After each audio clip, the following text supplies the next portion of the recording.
Welcome everyone to our Tuesday evening meeting of the Golden Speakers Toastmasters Club. I see many guests here. Welcome. Thank you for coming. We really appreciate it.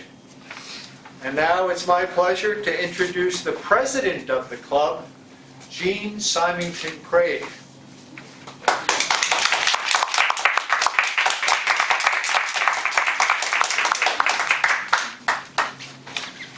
Since we have so many guests, I will make some orienting comments. So it's really great to see you, and thank you, Czar, for bringing your students.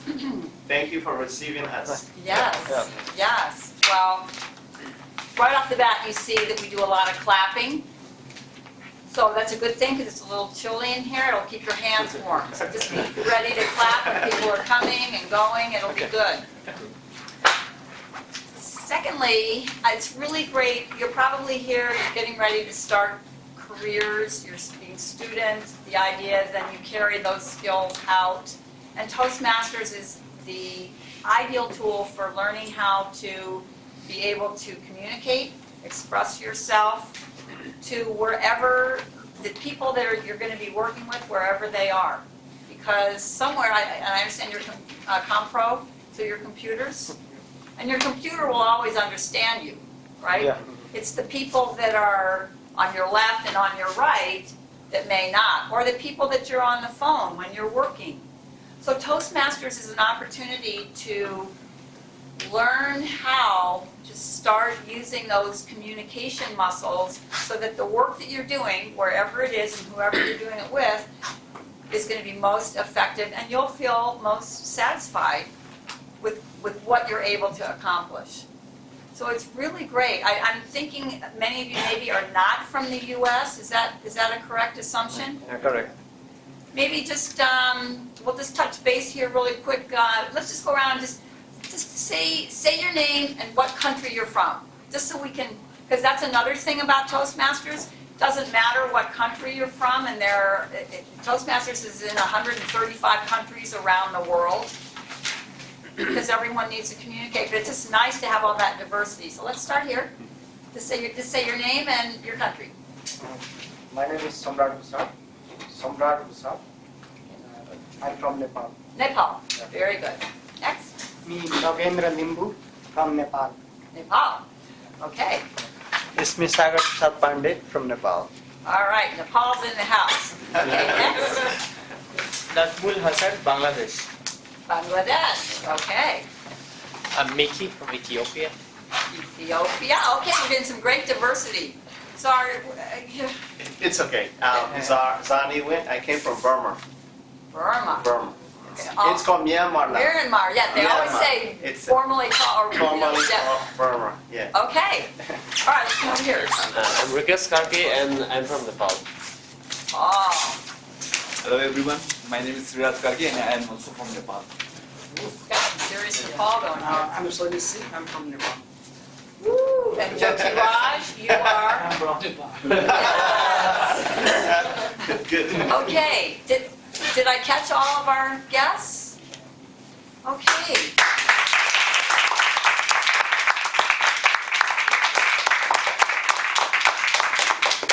We have had very lively student members in the past. Last year, we had a whole group. Now, the sad thing is when we get to the end of the school year, a lot of times it's bye-bye, and we're not so excited about that. But while they're here, the students that come here have just said so many wonderful things about what it does for their schoolwork and as they launch their careers. So you're welcome to come back, be a guest. It won't always be a blizzard outside. It'll be easier to get here. If Czar comes with you, that's great. Or if you just come groups, however the buddies work out. You all know each other, right? Even though you're all from different. Are you all from the same exact class? Yes. I organize every trip. Okay. We came with the bus, so I will organize every trip. Okay. Okay. So Czar's the one to. He's your teacher. He's our happiness promoter. He's the happiness promoter. And Toastmasters. What a great choice. All right. Well, very good. So please be sure to come again if you like what you see. It's always a different thing. Now, if you have devices, and I'm talking to techno people here, so you probably may or may not, everybody out, turn your devices off. That's what we do here, so they don't interrupt. Okay, mine's already off, which is very cool. Did that. We are going to have several different kinds of activities up here. We're going to have some prepared speeches where people have had some time and they're working from manuals that build skills. You probably have that in your various studies. Take one class and then that builds and that goes to the next. So that's the same thing with Toastmasters. We're also going to have what are called impromptu speeches. Sorry? Impromptu. Oh, It's yeah. an impromptu, which means it's what happens in life. Someone says, "What do you think about the state of Nepalese politics?" And you're going, I wasn't prepared. I wasn't thinking of." But you have to be able to think on your feet.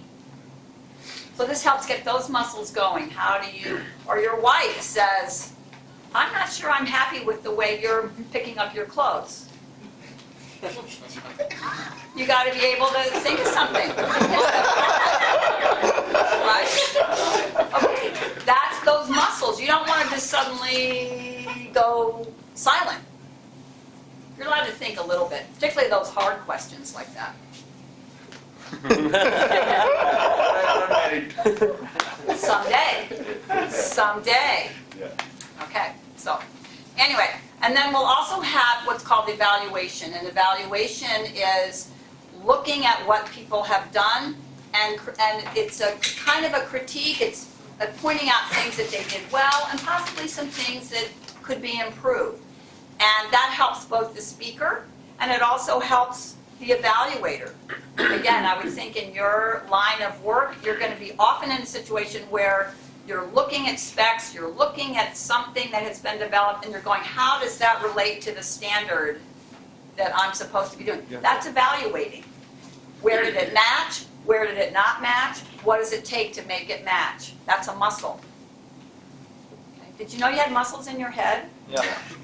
Okay, this is a head workout here. All right. So those are the things we're going to be doing today.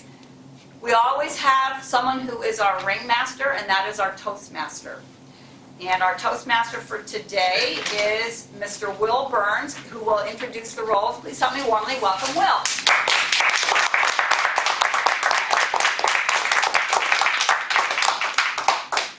Thank you, Jean. As Toastmaster, my job is to basically act as a master of ceremonies, to be a ringleader, to kind of keep everything flowing here from left to right, front to back. And I'll start here by introducing the role players, people that work behind the scenes to make this come together. Starting off with our timer, Andal Krishna. Please give us the story of your role.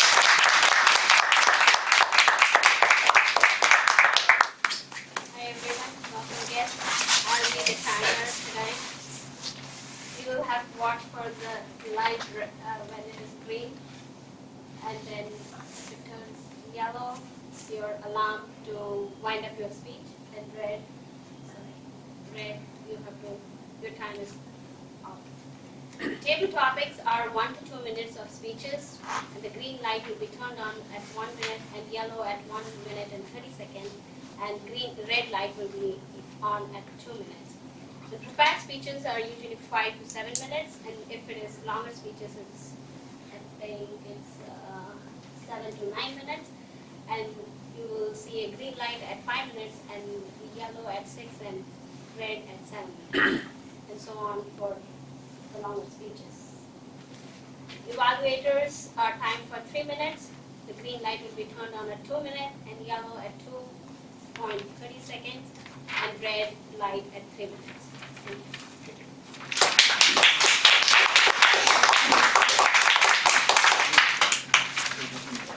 And Madam Timer, I'll just call your attention, as I'm sure you're aware, that we have one speech that is 4 to 6 minutes. The first one, and 7 to 9.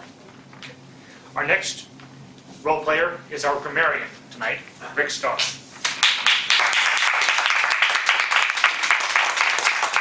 Thank you, Mr. Toastmaster, if you all look at the back of the room, you'll see on this white board the word frigid.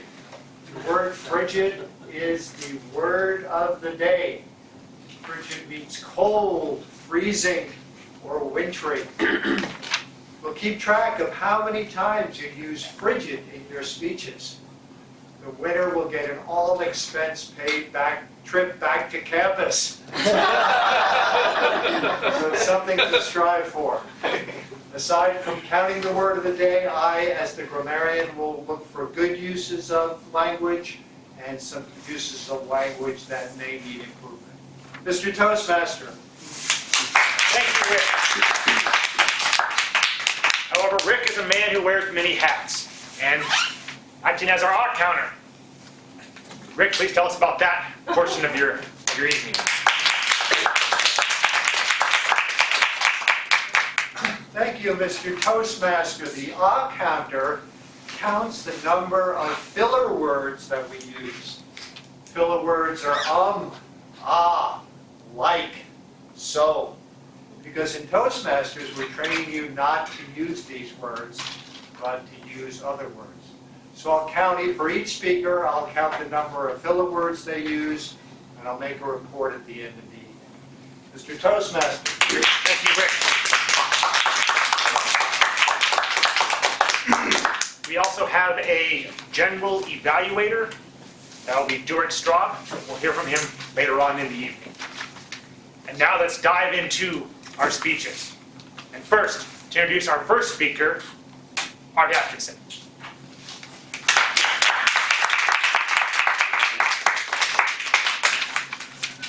Thank you, Will.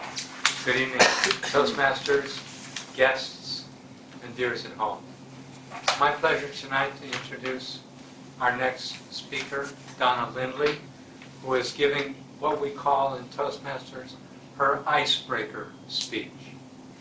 This is the first of the speeches that she will give from the beginning manual in Toastmasters called the Competent Communicator Manual. It's a series of 10 projects. Each Toastmaster gets to choose what topics and subjects they talk about for each project, but the project focuses on a specific kind of skill, such as how to use variety in your voice and timing to have a more positive impact in what you're saying. That's an example of one of the more advanced projects in this manual. Tonight, she is doing the very first project, the icebreaker. The objective she has is to discover the speaking skills that she already has in place and to determine and to learn where are the areas that she can begin to learn to develop new skills. Donna is a brand new member of this club. I think she actually became a member formally last week. She has already ventured up here to this lectern and given a table topics impromptu speech in which she did very well. She is titled tonight, My Journey Home. Let's warmly welcome Donna Lindley to give her icebreaker speech, her maiden voyage in Toastmasters.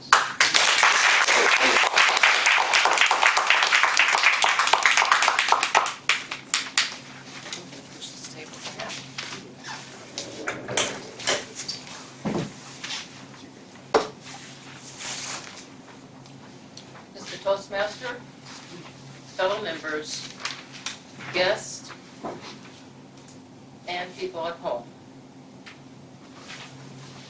My life has been a series of events that has forced me to rely on myself at an early age.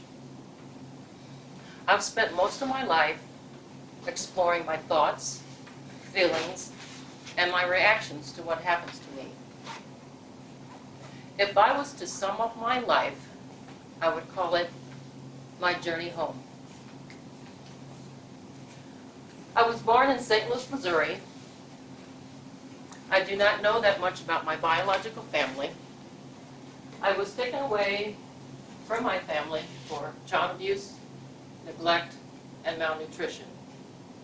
I have lived in several foster homes and was taken away from them for physical, emotional, and sexual abuse. At the age of 13, I began cutting on myself. That ended me in a mental hospital. I had a habit of running away, I was placed in juvenile detention and a reform school. At age 16, I was released from the reform school, completely on my own, with no family or friends.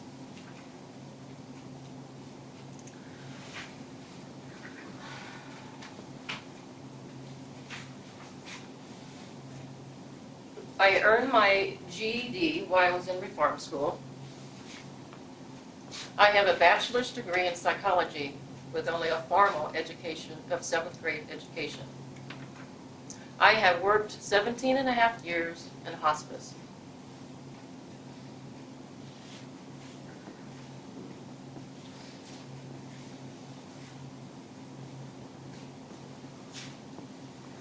This is what I was reading when I had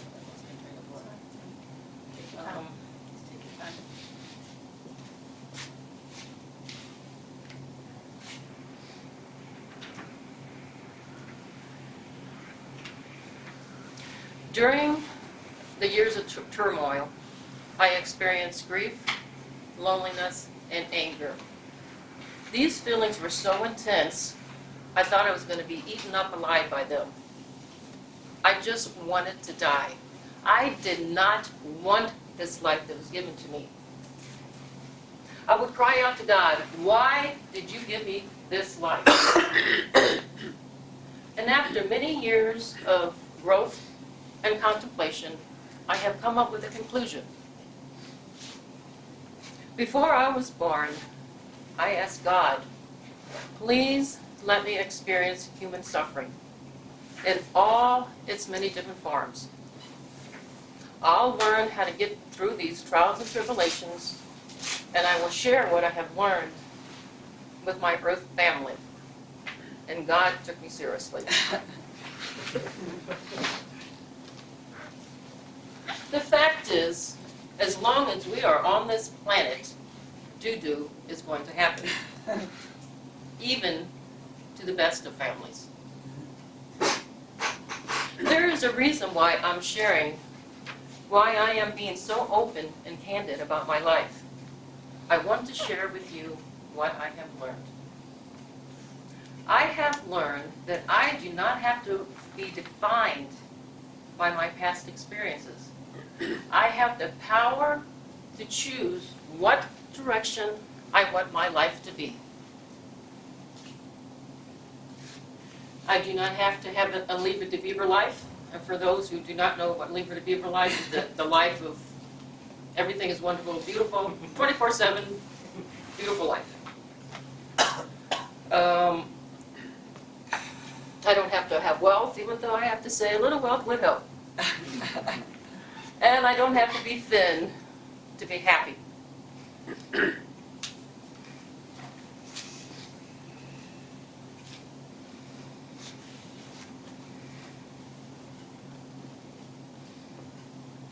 I'm not saying change is always easy,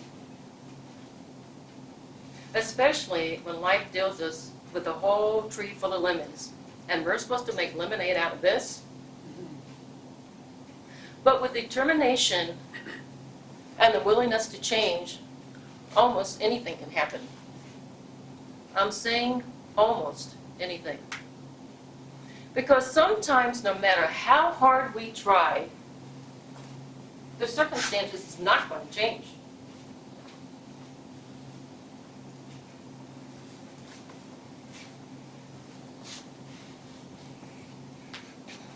Accepting, surrendering to that there's nothing that we can do but to let go, rest, and trusting that no matter what, things are going to be okay.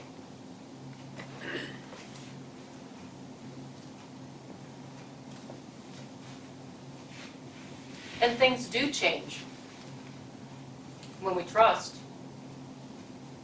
It changes within us. Something mysterious. And sometimes they call it miraculous, that transforms in our lives forever.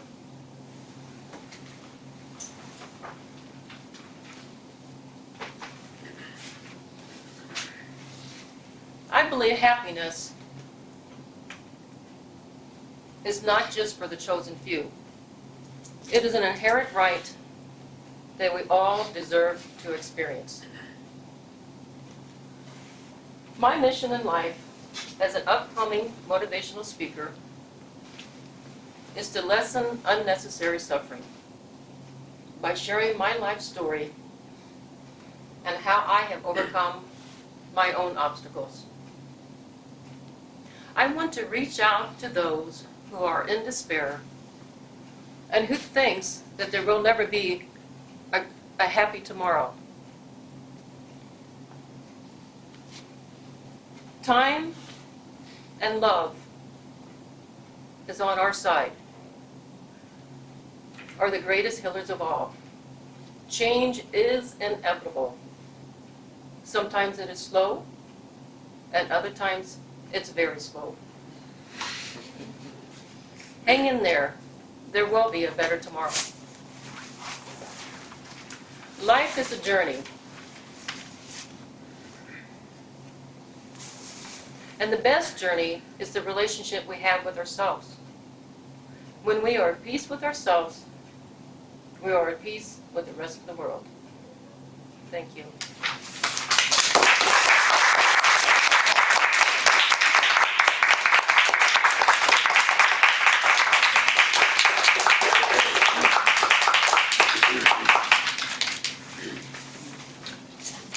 Okay, now we'll take a few minutes here to evaluate the speaker. If you have one of these sheets, go ahead and hold on to it strongly and write down your comments. And we're back. Go ahead and finish up your comments while I call up the evaluator for our second speaker. It's my pleasure to call up Jyoti Raj Adhikar.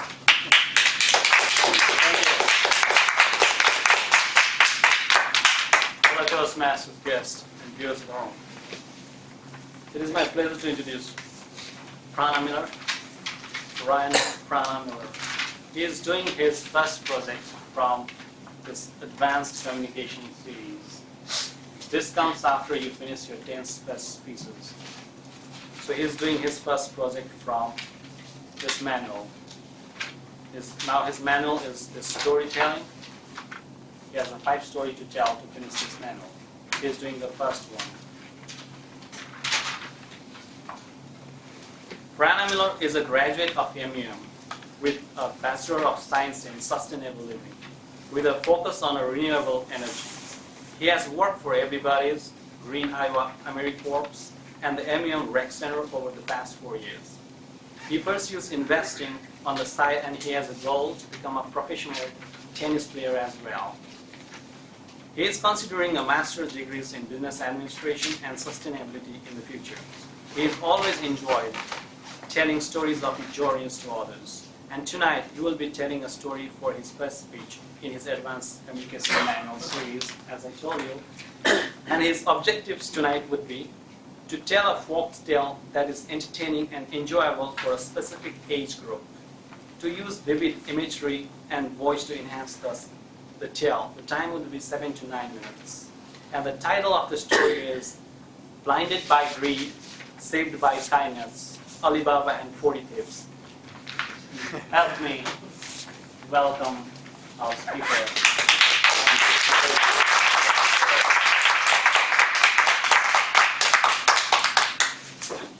I would ask everybody to maybe, I'm in a semicircle, but I don't know if that's possible.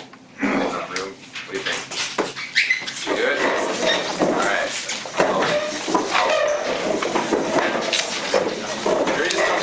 Yeah, all right. Do you want to chair there, Prana? Yeah, sure, would be good. Back it up. Thank you.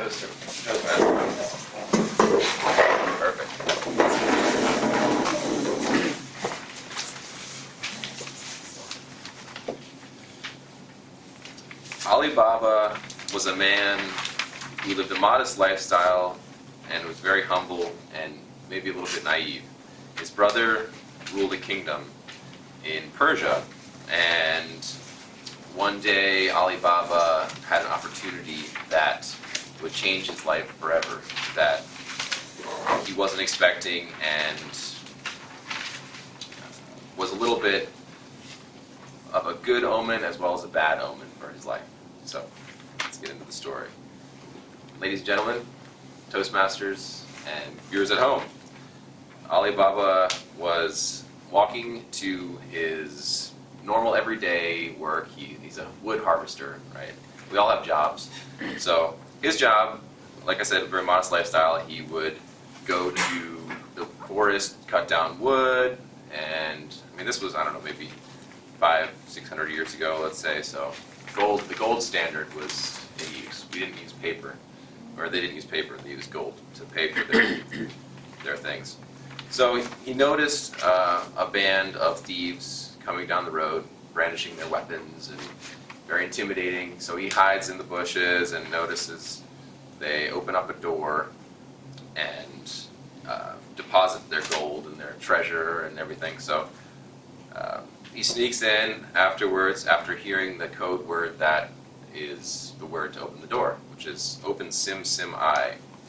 And so he goes back, loading up his bag. He's so joyful. His wife is going to be so pleased. You know, I'm going to be rich. I am rich. And he goes back to his wife and tells her, and she's, "You stole all this gold? Where'd you know, I'm so disappointed in you." And he said, "No, it was just a gift from God, and so, let's rejoice."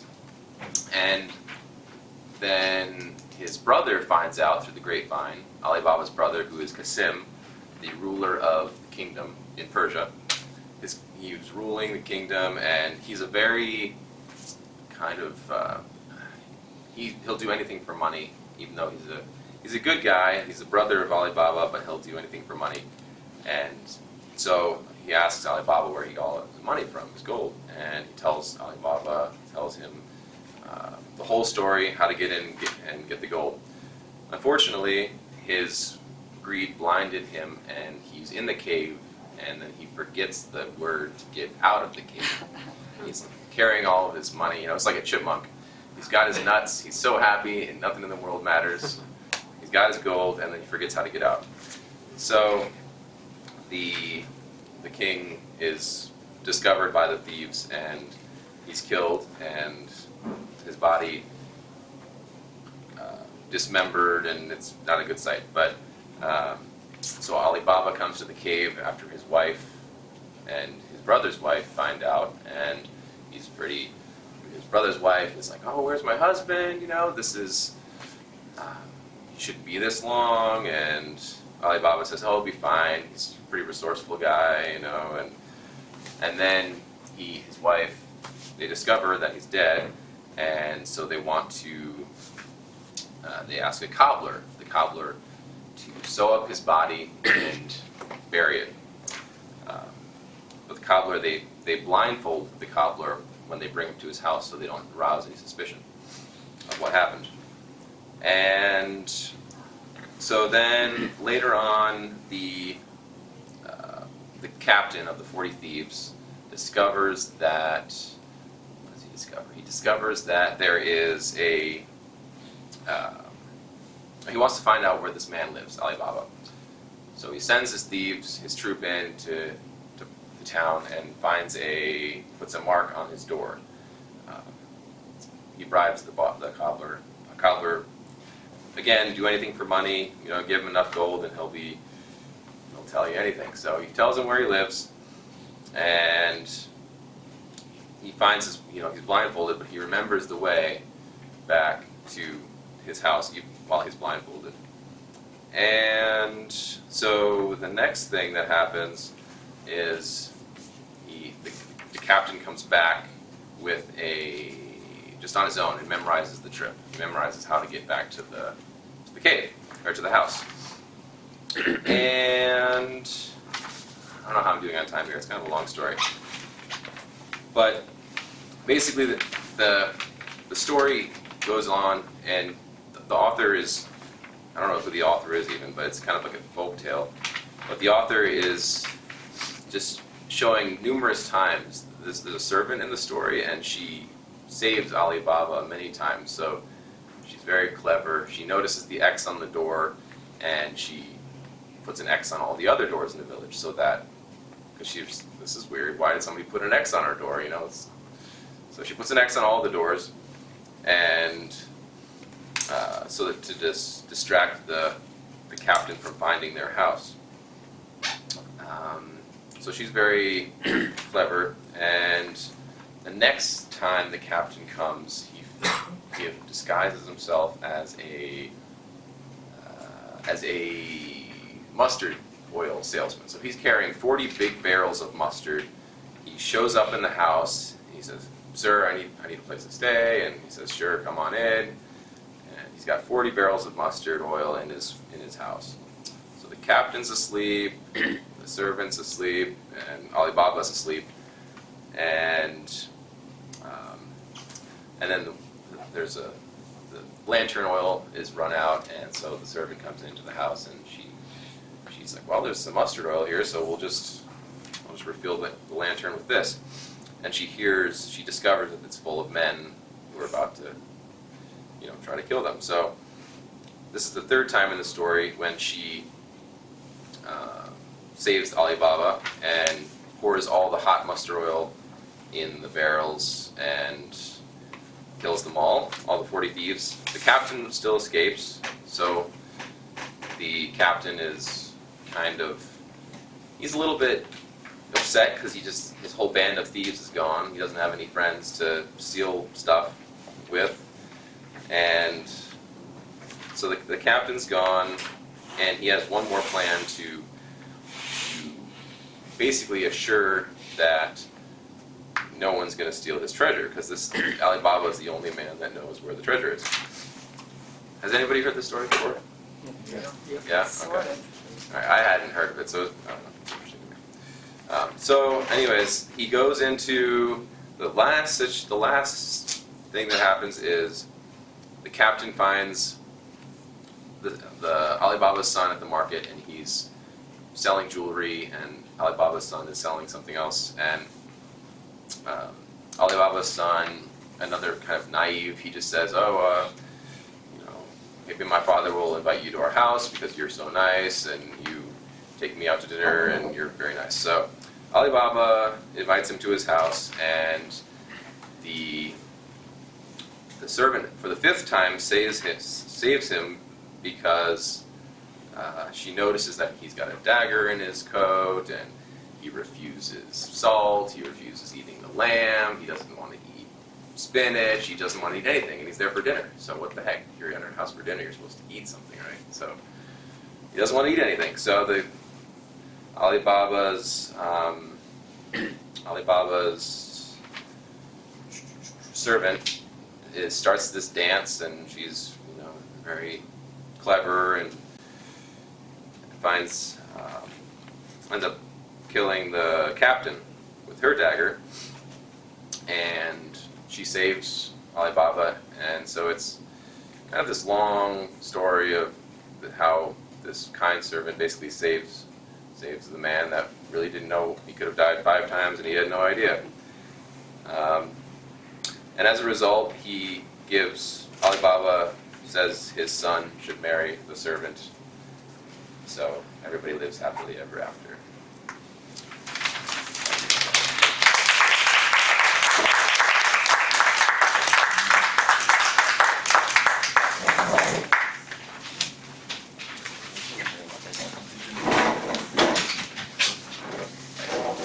All right, we move some stuff around. Go ahead and return to your original places. Welcome back. Now, first we'll ask our timer, did both of our speakers qualify tonight? Okay, what were the names of the people that did qualify? Ryan. Okay.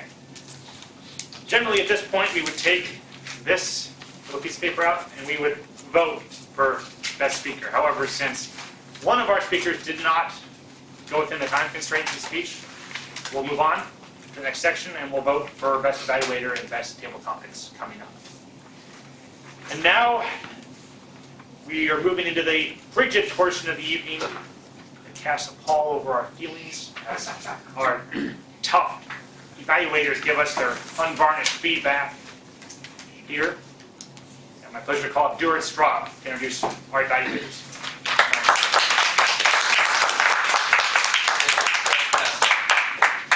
Greetings, fellow Toastmasters, viewers at home, and guests, of which there are many of you, and that is excellent. Welcome.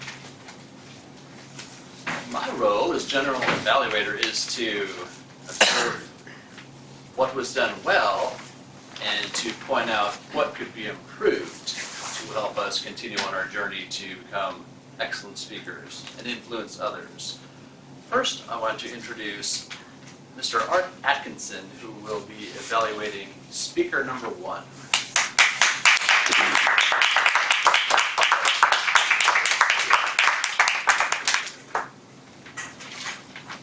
Actually, I'm going to do. Okay. So let's offer our congratulations to the icebreaker speaker, Don.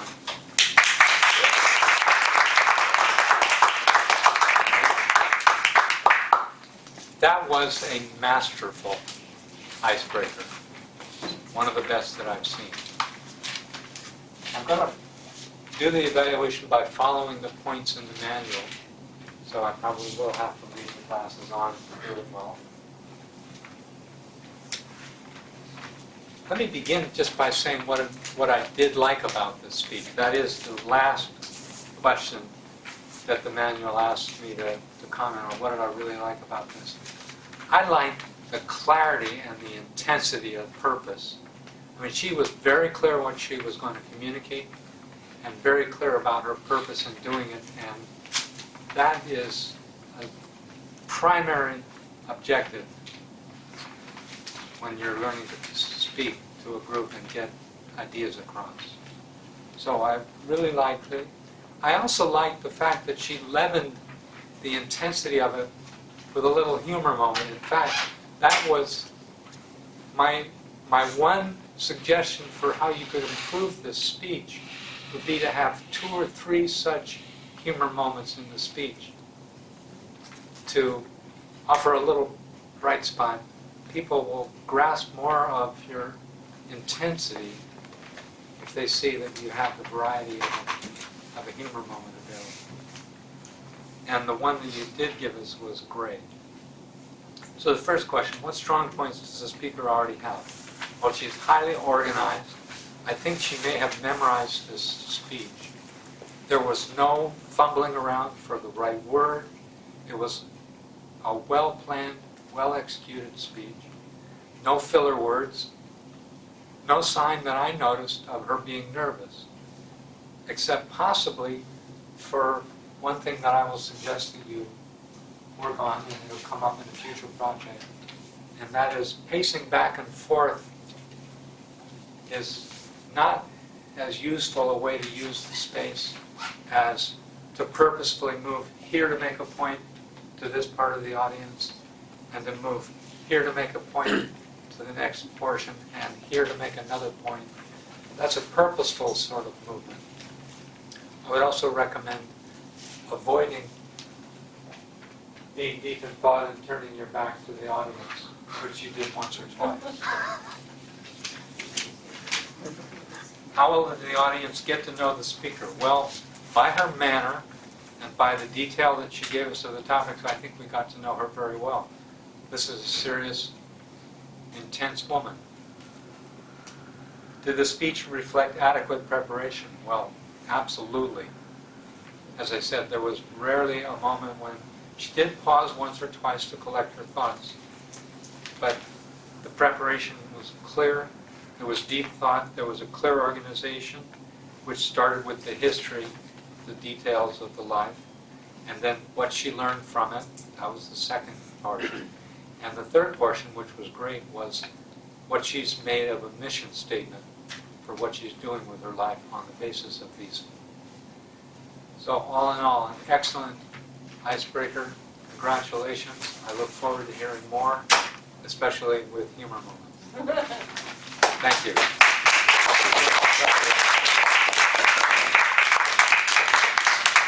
Thank you, Art. Masterfully done. And next, we're going to bring up Jyoti Raj, who's going to be evaluating Brian Pronamiller.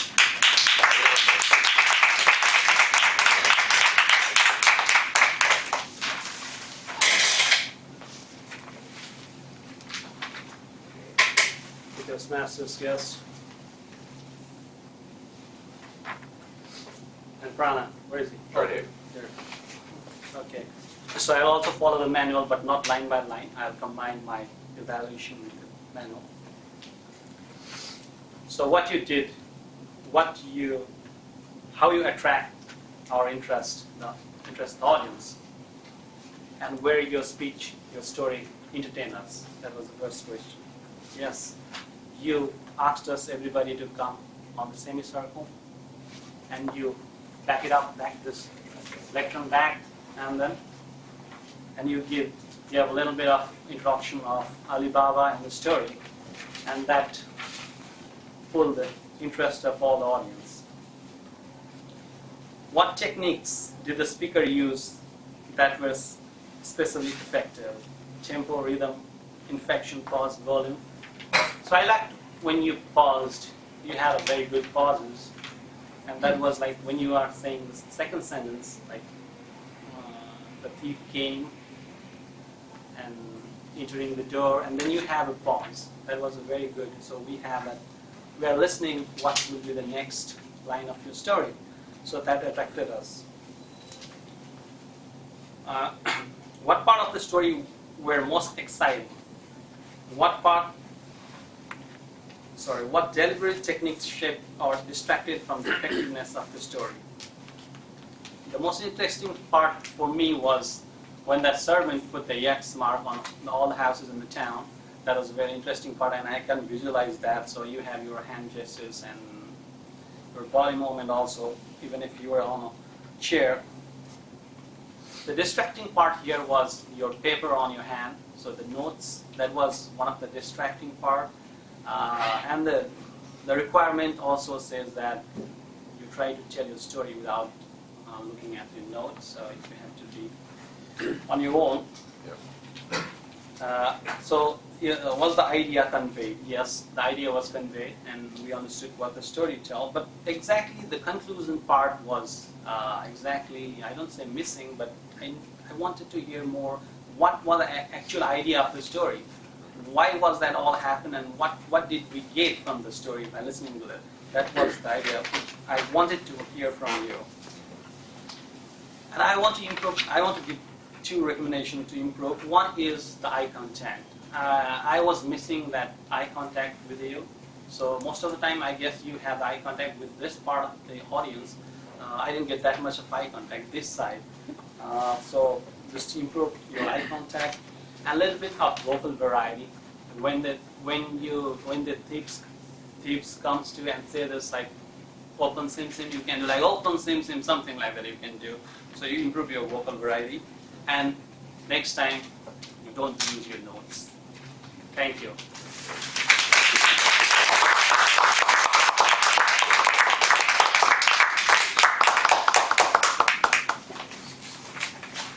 Thank you, Jyoti Raj. And now moving on to the next exciting part of our evening, Banish the Winter Blues. I'm going to call up our table topics master, Dan Craig.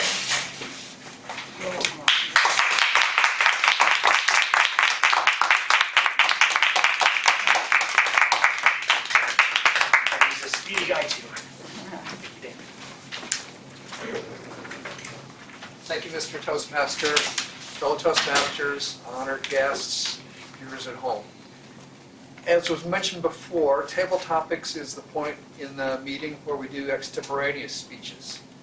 We come up to the front of the room, we're given a topic, you have up to 30 seconds to think about it, and then you speak. And to let you know, guests are also welcome to join in, but first I'll call on at least one of our members to give you an idea of how it works. Tonight what we're going to do is fairly simple. The theme of the meeting tonight was freedom in honor of Martin Luther King.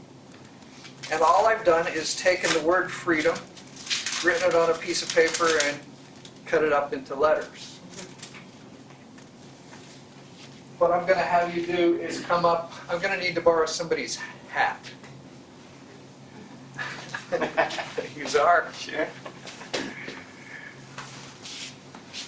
What I'm going to do is have a volunteer come up, choose a letter, and the rule is simple.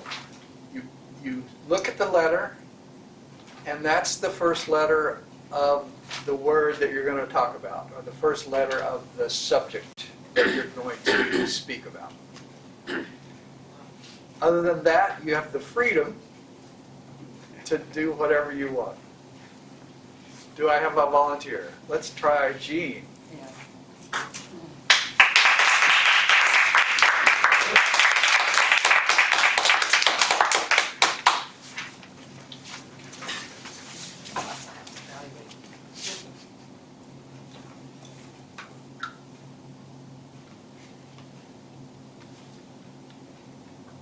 My letter is F.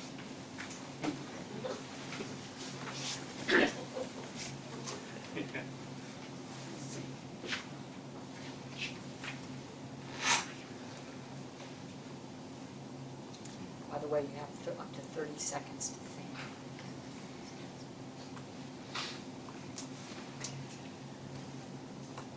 Fellow Toastmasters, honored and esteemed guests, and viewers at home, it's frigid in Iowa right now.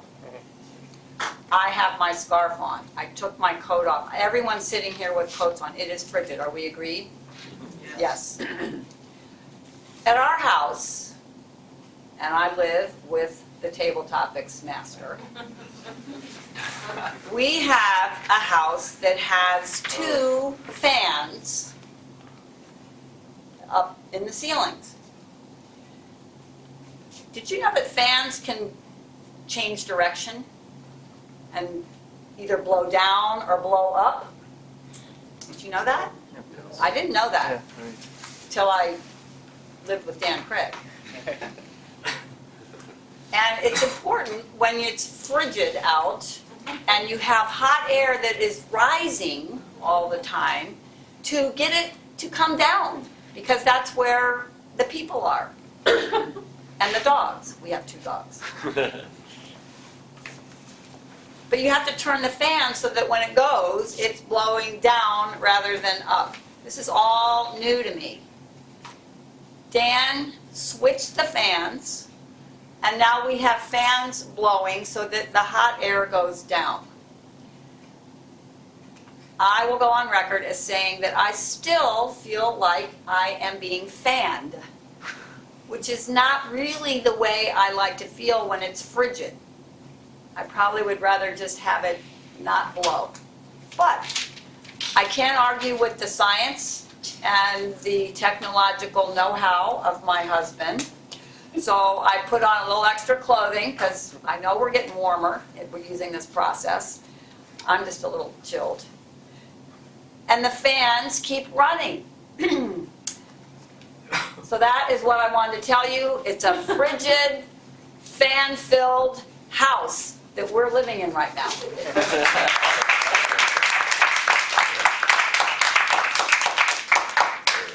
Thank you, Jean. I think I'll just go on record to say that the fans blow up because that stirs the hot air off the ceiling. Well, see, I don't even get it. But, just saying. So, do I have another volunteer? Emery.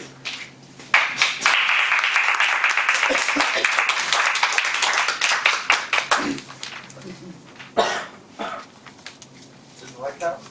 No, I thought it was 2. Yeah, that was a nice feeling.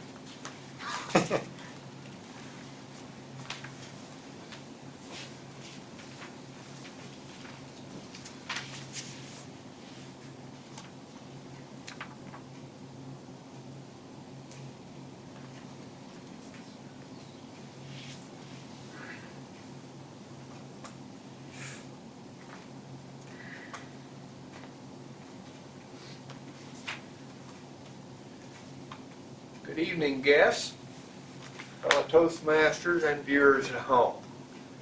My letter is M. And I guess if we remember the old YMCA song, is that Yeah. like this? And I was glad to see M. I'm on a friendly basis with the letter M for several reasons. One being that I am frequently called M. My name is Emery, E-M-E-R-Y, and people close to me, or who want to make me think that they're close to me, call me M. And I kind of like that. It feels good. Another thing about the letter M, I've always worked in the printing-related business, and there's an old term that you may have come across. Any of you do crossword puzzles? Yeah. Frequently in a crossword puzzle, there'll be a clue, measure of space or printer's measure. It's an M space. So there's M's, EM's, and N's, EN. I can't remember for sure, but I think an N, EN is half of an EM. But it kind of connects with me since I'm sort of a halfway printer. And then almost totally unrelated, but this is how my nonlinear mind works. It reminds me of money, which is another subject that's admittedly dear to my heart. So, there you have it. I'm lucky to draw M tonight. Thank you, Mr. President.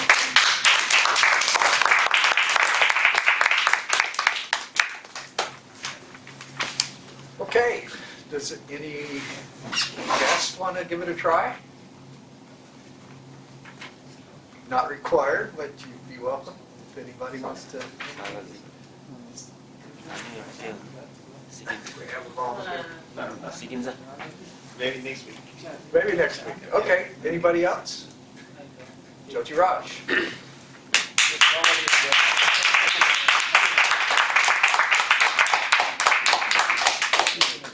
Oh, I can? Yeah. Now I can look? Yeah.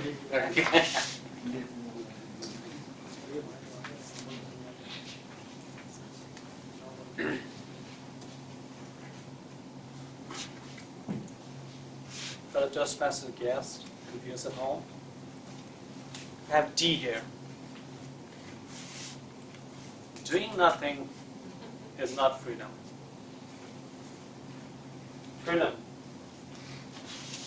Freedom is when you find yourself not binded by it. When you find yourself very much free from what's happening outside you. When you are not affected by what's happening outside is a freedom. In this modern world, the freedom means to vote somebody to elect as a president or your representative. That's a practice of freedom, but that's not a total freedom. Freedom is to have a right to make decisions, which is beneficial to you and your surrounding. And freedom is to be free from guilt, which you have. It is to be free from your past. When you don't carry your past with you and live in the present moment, you are now in the meeting, and if you are really in the meeting, that's freedom. If you are carrying your past, or you are thinking about your future, and you are not able to present here, that's not a freedom. Freedom is to be free from everything.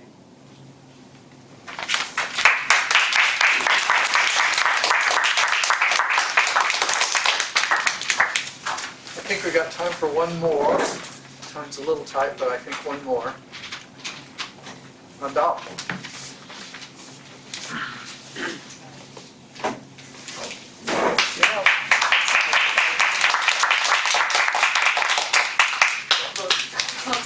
Yeah. Everybody looks.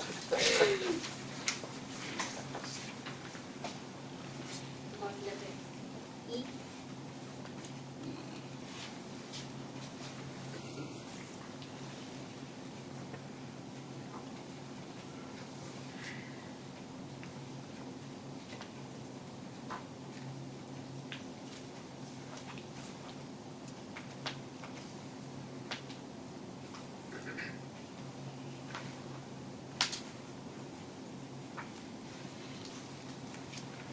Hello, Toastmasters. Yes, 2 years ago. When I got this letter E, the first word came to my mind, to evolve. To evolve in what manner? Maybe to evolve. I see Dan trying. Science. Evolve my freedom, the way I think. The word freedom means different things to different people. At different times it would mean different. For example, when I asked my daughter what does freedom mean to her, what comes to her mind, she said she thought of Second World War. When I asked the same question to my son, he said, well, I don't know what his freedom is. Why don't you know? Well, he said, well, I guess I have everything I need and I can speak what I want. So maybe people who are tied up, not able to do what they want to do, that's when a person strives hard to get liberated, to have freedom. So freedom means different things to different people. For some men, it might be freedom from their own wife. Never know. Men never speak about it.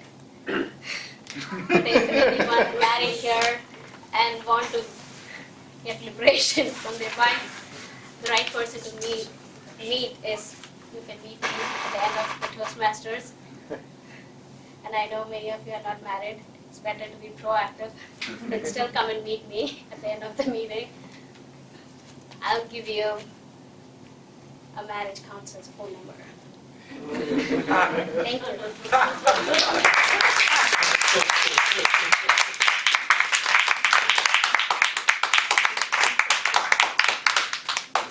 That finishes our table topics. Now we want to vote.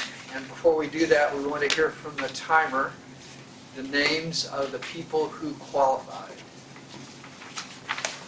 Andapa, you have the list? Jean, Emery, Jyoti, and Andal. All of them qualified. Jean, Emery, Jyoti Raj, and Andal.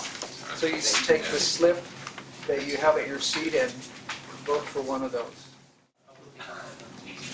All right, now we're going to have an evaluation of table topics, and that's going to be done tonight by Jean Symington Craig.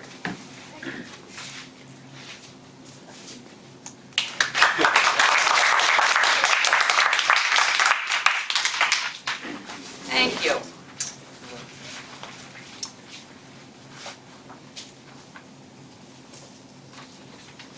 Right off the bat, fellow Toastmasters and all these wonderful guests and our viewers at home, I can't evaluate myself because I was up here. I will, however, get a suggestion for myself, which is to really get it clear once and for all how the fans work. Which I still don't have it. So that's something. to check on. All right, but moving right along to Emery. Emery, I'm so glad you made it here in the snow, and Emery drives half. Question is whether I can get home. Yes, Emery drives over from Mount Pleasant, so it's half an hour. It's very, very, he's our vice president of membership, by the way. So if you're interested in talking about membership or find out some next steps, Emery's a good person to talk to. But I digress. Emery, really good. He took that letter M and he starts telling us about relationships that he has to the letter. And it was very personable. It was fun to hear. It was fun to hear, M. Thanks. Yes. And then he brought in some humor about money. It also represents money. So he was just riffing along. His conclusion was, and he did bring a conclusion in, so he says, so I'm lucky to have drawn M tonight. So in a table topics, you want to talk about come up with something that's a catchy opening, and at the very end, bring it back around to where you started. That makes it feel really good. A suggestion would be a little more directed eye contact. Again, all those points, but just really focusing in and delivering them to some of our audience members would be really effective. Jyoti Raj had the letter D, said doing nothing is not freedom, so he took that, and then positive things he did, he had very good gestures. He'd carrying your past, and he'd do past, present, future. He's very good at using his body to enhance his message. I would suggest for Jyoti Raj, it was a bit abstract. It's about principles and freedom, is to introduce a personal story that makes your principles that you're talking about concrete. That's another way that an audience will further grasp what it is that's being discussed. Could also add some humor. Just saying. And then Andal, letter E, it's evolving. She had no filler words. She stood up here, really organized thinking. And she did have some humor, because she had some abstract concepts about evolving and freedom, but then she took in about you may want freedom from your spouse. And then she started actually pitch you marriage counseling services. And you probably had no idea that that's what you were getting into, so that was kind of funny. She's probably pretty good at it, though, from what I would say. My one suggestion for Andal would be to make sure she's projecting to the back of the room, and she can do that. That size, don't let that fool you. She can project. You.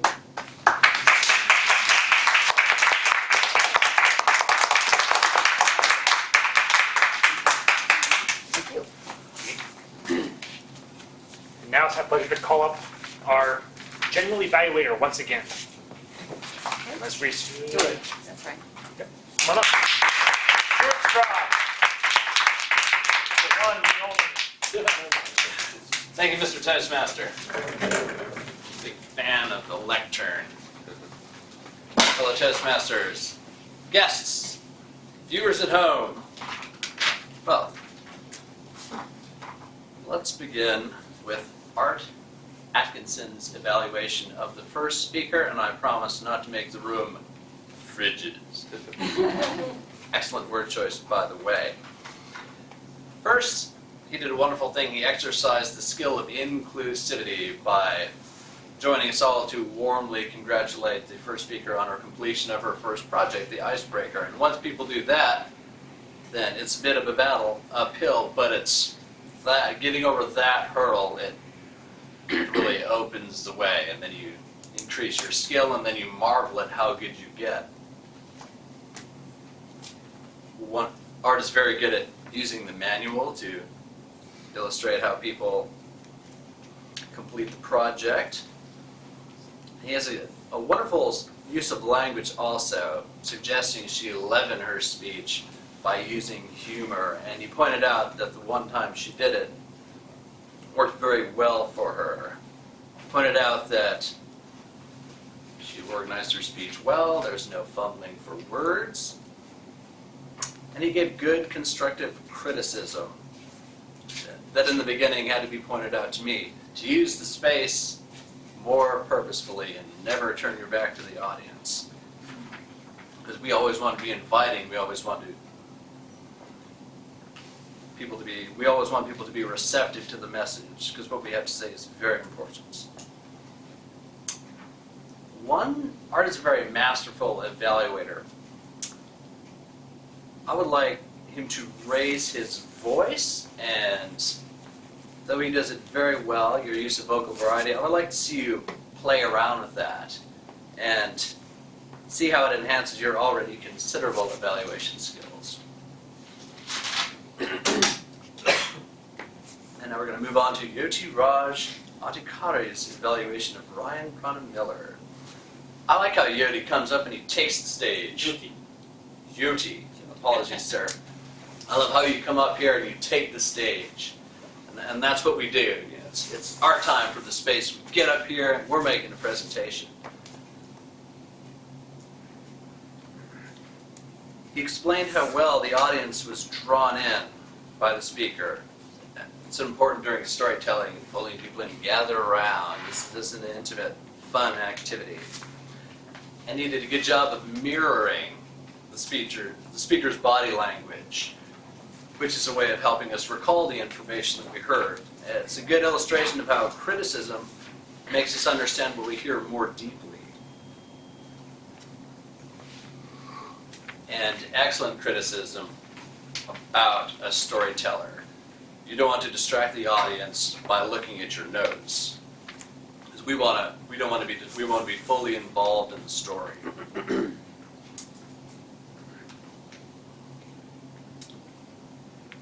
And the only improvements I have for you this evening would be perhaps slow your rate of speech and project just a bit more.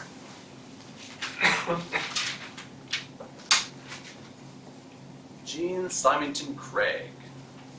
She immediately pulls the audience in by using humor. There you are. It's a wonderful skill to have. It warms an audience immediately. You relax, you laugh, and it becomes fun. And when you're relaxed, you're more receptive to information. I love how she talked about how she might evaluate herself about her exploding fan presentation. She gave some wonderful criticism to Emery about pulling people in immediately and giving us snappy endings for these brief presentations. She pointed out to UT his good use of body language. And her criticism was wonderful also about using less abstraction, adding humor to make the presentation more concrete. And she spoke to Andal's humorous presentation.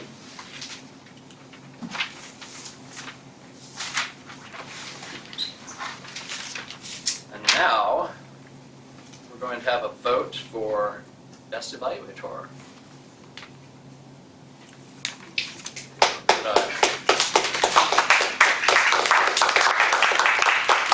Do I call for reports, or do We need to vote. Let's get the vote.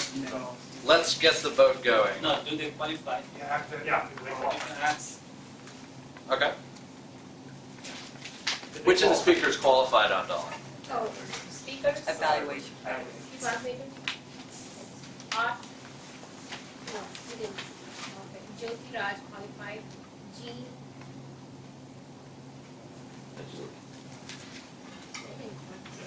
Arthur. Vote for Jyoti or Jean. Okay.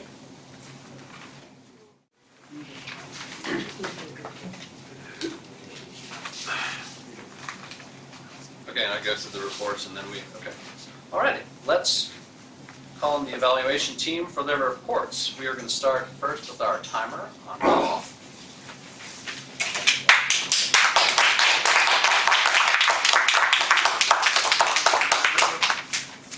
Our icebreaker, Donna, her speech was for 7 minutes and 48 seconds. Ryan Miller, 9 minutes and 20 seconds. And table topics, Jean, 2 minutes and 9 seconds. Emery, 1 minute and 48 seconds. Jyoti Raj, 2 minutes and 13 seconds. And 2 minutes and 12 seconds. Evaluator, Art, 3 minutes and 42 seconds. Jyoti Raj, 3 minutes and 10 seconds. Jean, 3 minutes and 15 seconds. Thank you. And next we're going to hear from our grammarian for the evening, Mr. Emery Styron. Good evening once again. I'll start with the use of the word frigid. Will had one, Deward had one, Jean had one. Hope I didn't miss anybody. And now, there was another. And now we'll talk about the good use of language, colorful, eloquent phrases. Donna mentioned the Leave It to Beaver life. That was creative. Don't have to be thin to be happy. Happiness is not for the chosen few. Time and love is on our side. And many more. Very eloquent, Donna. Art. As Deward mentioned, leavened her speech. He described Donna as a serious, intense woman. And her speech is a masterful icebreaker. Just a few of Art's well-turned phrases. Jyoti, when you find yourself free from what's happening outside you. That was interesting. Prana, his greed blinded him. I like that. And your description of someone is like a chipmunk. Will talked about unvarnished feedback and banishing the winter blues. Deward is always fun to listen to. The skill of inclusivity. You marvel at how good you get. Jean can't argue with science and the wonderful frigid fan-filled house. Thank you.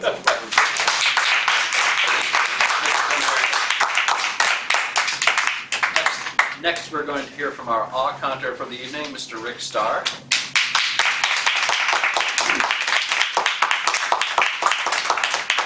Thank you, Mr. General Evaluator. I'd like to congratulate Donna. She not only did she give an outstanding icebreaker, but she only had one in the whole speech. So very clean speech. Thank you. Good job. In fact, mostly everybody, Will, Art, Dewar, Dan, Emery, and Andal didn't have anything. Very good. I mentioned Donna had one, Jyoti had a couple of so's, Jean had one so, Prana, you had quite a few so's and ands, somewhat fewer uhs and ums and buts, so something to work on. Thank you.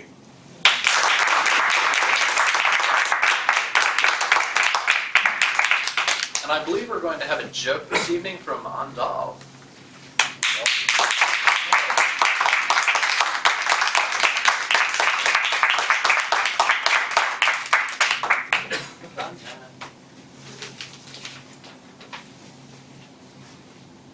Hello, Toastmasters. Yes. A lawyer was waking up from an anesthesia after his surgery, and his wife was sitting beside him.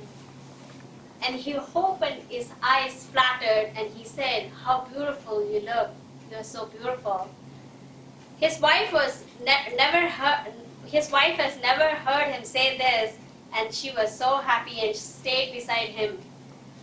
A couple of minutes later, he opened his eyes, fluttered, and again he said, "Well, you're so cute." She was kind of disappointed because from beautiful it became to cute. She asked him, "What happened from beautiful to cute?" He replied, "The drugs are wearing off." She got frigid to his reply.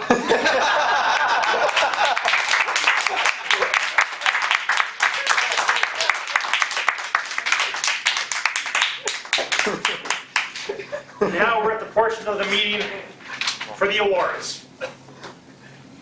For best table topics, drum roll please. Just live on card.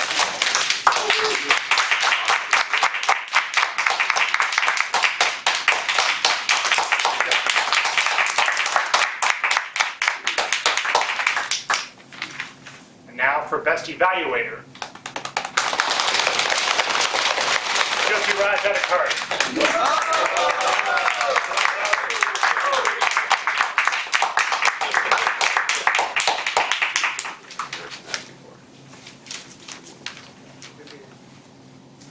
And now let's hear from our president, Jean Symington Craig.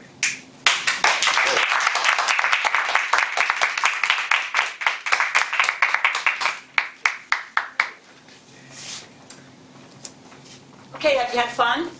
Yes. Is there happiness? A lot. Okay, Laura, sounds like you're doing a good job. You're the happiness coordinator, is that right? I don't know what they call it. Yeah, I'm okay. happy with whatever they call. Okay, well, anyway, that's what they called you, so. Just a quick comment, our general evaluator, Dewar, did you notice how he was evaluating the evaluators? That's another skill set, it's getting more abstract. How did someone do on evaluating, which is again, I think something that you all would be doing, if you, particularly as you get to be supervisors and managers, how well is someone critiquing their, so you got that, so that's, we like that muscle, so we work that muscle, that's somewhat different that we do at our club here. And evaluation is always personal opinion, so we do it in a supportive way, we're always here to be helpful. But it is someone's opinion. If you're giving a speech and you hear something and you may not agree with it, that's okay. That's okay. But if you hear it from a number of people over a certain number of speeches and they keep saying, I'm going to pick on you. You got to talk louder. You got to, if that you keep getting that, it's probably something to pay attention to. So that's how it works. We have 5 minutes. We have a special event coming in 2 weeks. You all need to go to Facebook. You all are on Facebook? Okay. Go to Facebook, go to Golden Speakers Toastmasters. Check in there because our Vice President of Public Relations, Will Burns, is putting material up right now for our special event, and there is an event he's created as well. We're having a great speaker coming in 2 weeks. It's going to be at the library. It's not going to be here, but it's about the same time, but it's about, we're thinking you ought to get here about 7:20, 7:25, because we'll start promptly at 7:30. So that would be a really great thing to come to. So I'm going to hand off to Will Burns because you're here tonight. We've got posters and flyers that we have to get out so people know about this. So we're doing social media. We'll have an article coming out in the paper. We've got things on radio, and we also have members putting up flyers and posters. So Will, do you want to come on up and handle that?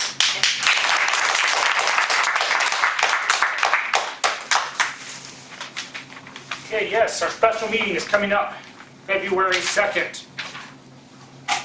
Give your speakers what you want. This guy he's a professional speaker. He's won contests in Iowa, throughout the Midwest.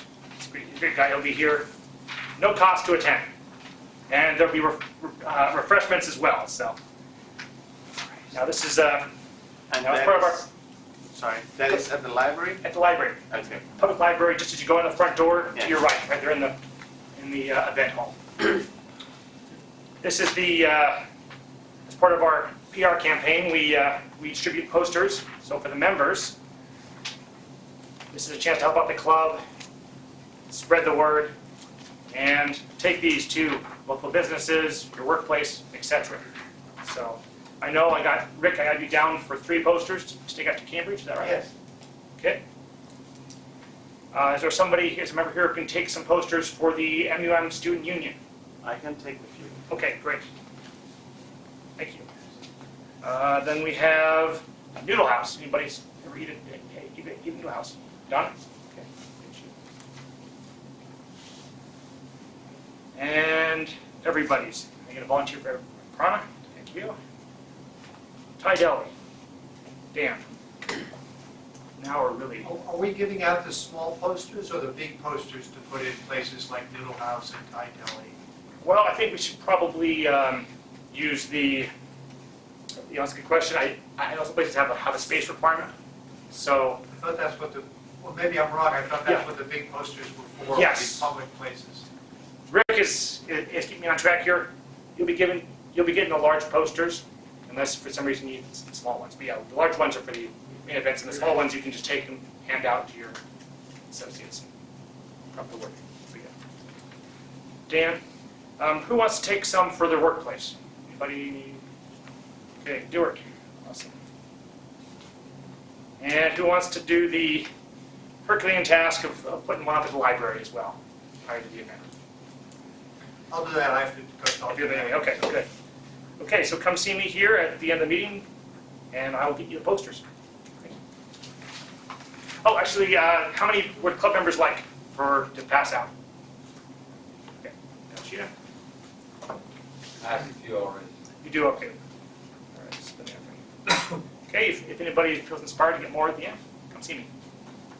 And now, our president, once again, Jean Symington Craig.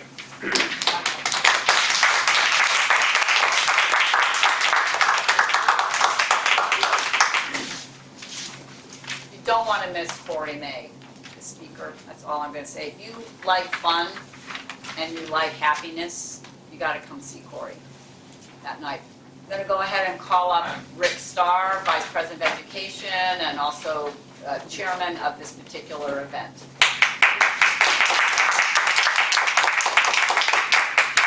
Thank you, Gene. Again, I'd just like to emphasize, come to see Corey. He's a great speaker. He's a lot of fun. You'll really enjoy it.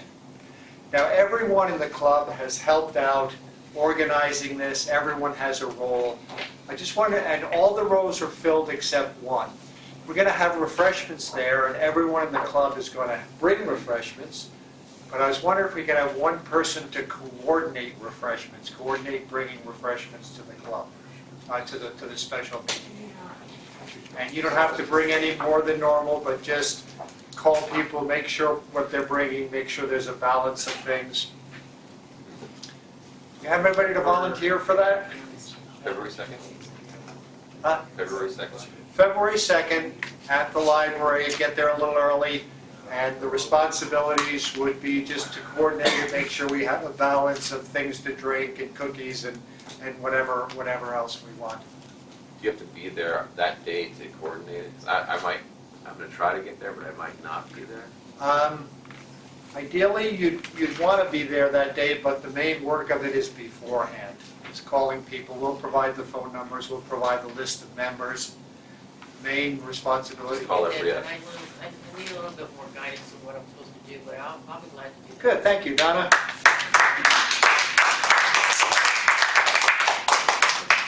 And again, everyone is going to participate. It's going to be a great time. I've heard Corey speak many times. There's an event on Facebook. We're going to be linking to everyone in the club and sharing this event on Facebook. So we're looking forward to seeing you there. Gene? Thank you.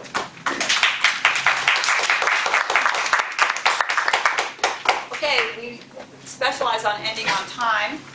Just to put a little bit of a thing on the end of this. So we're going to have fun with Corey. He's a really good speaker. He's totally Toastmasters. He's come through the ranks so you can get an idea of what can be accomplished. But we're looking for new members. And this is the whole part. This is the whole point of having this event. We will have people from the club, brand new, people who've been here for a little bit longer, different ages, genders like that, to give people a sense that no matter who you are and where you are in life, Toastmasters has value for you. And that's really a lot where people go, oh, well, if he can do it, I can do it. And that's how we sort of build that up. So we would love to have that mindset. If you guys know people on campus, that if you saw something of value here, normally we go around, we'd ask you, we don't have time, so come back. But if you saw something of value, said, hey, just come on, I can't quite explain it, but just come look at it and see what it is and check it out. That would be great.